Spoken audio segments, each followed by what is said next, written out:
रामायण केवल रावण के वध और श्रीराम की विजय की कहानी नहीं है। यह प्रेम, त्याग और धर्म की वह कथा है जो मानव जीवन के हर भाव को स्पर्श करती है। आज की कथा उस महान चरित्र की है जो स्वयं श्रीराम के लिए भी श्रद्धा का विषय बने। भरत। भरत, जो स्वयं राजा बन सकते थे, परंतु उन्होंने भाई के प्रेम में राज्य त्याग दिया। जिनका प्रेम इतना गहरा था कि उन्होंने जीवन भर तपस्वी जैसा जियाला जीवन जिया। भरत की कथा श्रीराम से भी बड़ा प्रेम दर्शाती है। आइए इस अमर कथा को सुनते हैं। राजा दशरथ के राजमहल में शोक छाया था। कैकेयी ने राम को 14 वर्षों का वनवास दिला दिया था। भरत उस समय ननिहाल में थे। जब वह लौटे तो पाया अयोध्या वीरान है। उनके पिता राजा दशरथ अब नहीं रहे। महल में राम, लक्ष्मण, सीता नहीं हैं। भरत को सब कुछ सुनकर गहरा आघात लगा। उनका क्रोध, दुख और ग्लानि की पाली एक साथ उमड़ पड़े। वे मां कैकेयी के पास पहुंचे, जो अब तक अपने कमरे में बंद थीं। भरत बोले, मां, आपने मुझसे क्या छीन लिया? मैं राजा बनने योग्य नहीं हूं और आपने मुझे पाप का भागी बना दिया। कैकेयी चुप रहीं। भरत को आत्मग्लानि हो रही थी। वह सोच नहीं पा रहे थे कैसे इस अन्याय की भरपाई हो सकेगी। भरत ने तुरंत निर्णय लिया कि वह राम को लौटाकर लाएंगे। उन्होंने मंत्रियों और गुरु वशिष्ठ से कहा, अयोध्या का सिंहासन राम का है। मैं उन्हें वापस लाए बिना चैन नहीं लूंगा। वे सेना, ऋषियों और प्रजा के साथ चित्रकूट की ओर निकल पड़े। रास्ते में हर कोई भरत की भक्ति और तपस्वी भावना से प्रभावित था।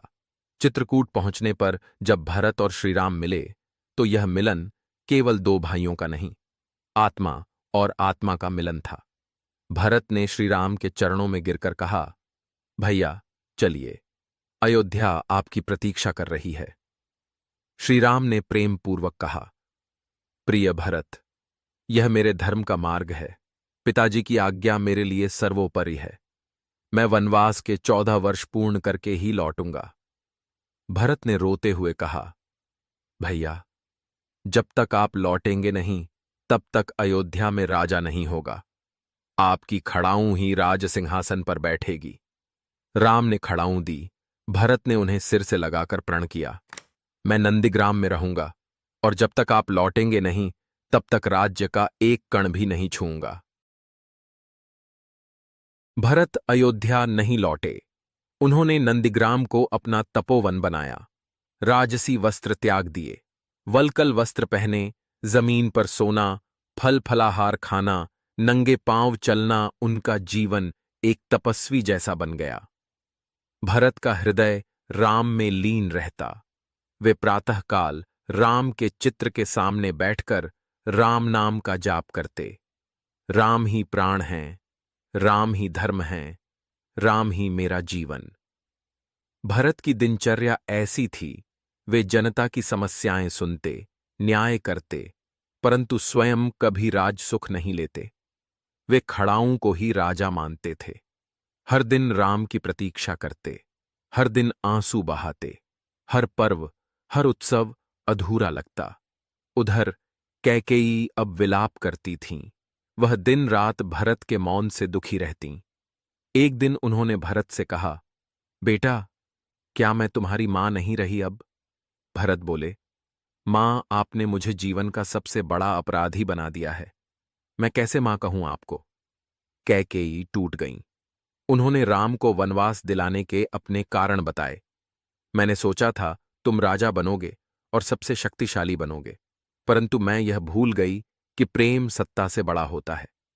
भरत ने धीरे से कहा, अब केवल राम ही इस घर को पुनर्जीवित कर सकते हैं।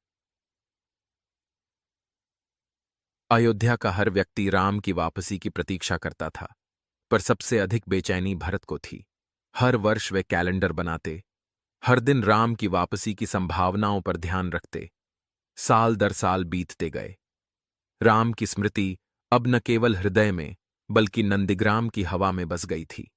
भरत की आंखें वृद्ध हो चली थीं, पर विश्वास नहीं टूटा। 14वें वर्ष के अंत में हनुमान अयोध्या आए।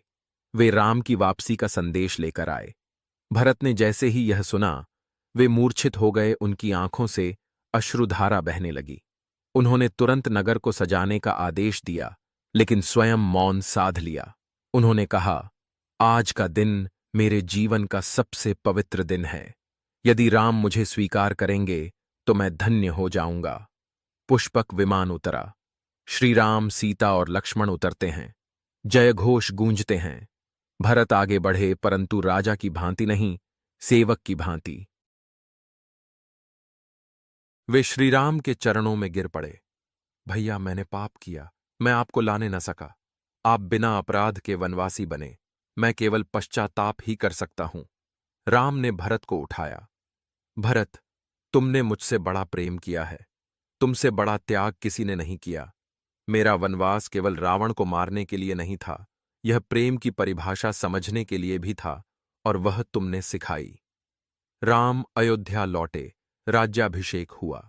लेकिन राम ने सबसे पहले भरत की खड़ाऊं को उठाकर अपने सिर से लगाया। वे बोले, यह खड़ाऊं ही सच्चा राजा रही, भरत ही सच्चे राजा रहे।